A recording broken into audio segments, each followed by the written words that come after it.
අද අපි ඔයාලට පෙන්වන්න යන්නේ වෙනස්ම ආකාරයේ වීඩියෝ එකක්. රජරට ප්‍රදේශයේ ජීවත් වෙන හැඩකාර, වැඩකාර, නිර්භීත කෙල්ලෙක්ගේ වැඩක්. අපි ගිහිල්ලාම බලමු.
හොඳයි අපි ඈත් එක්ක මේ ගැන කතා කරමු.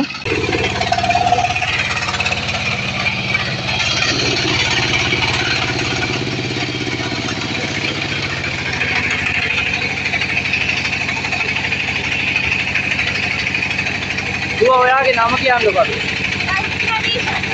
එතකොට රශ්මි අතරම ඔයාලට මේම ආත් බය හිතෙන්නේ නැද්ද? මේක වරුතුනේ කොහොමද ඔයා කාගෙන් ඉගෙන ගත්තේ? තාත්තා කියලා දුන්නා. දැන් කොච්චර කාලයක් ඉතර වෙනවද? දැන් ඕන කුඹුරක් කාන්න පුළුවන්.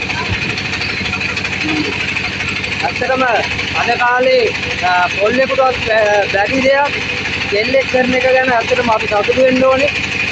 ඒ වගේ නිර්භීත කාන්තාවන් අපේ රටට අවශ්‍යයි.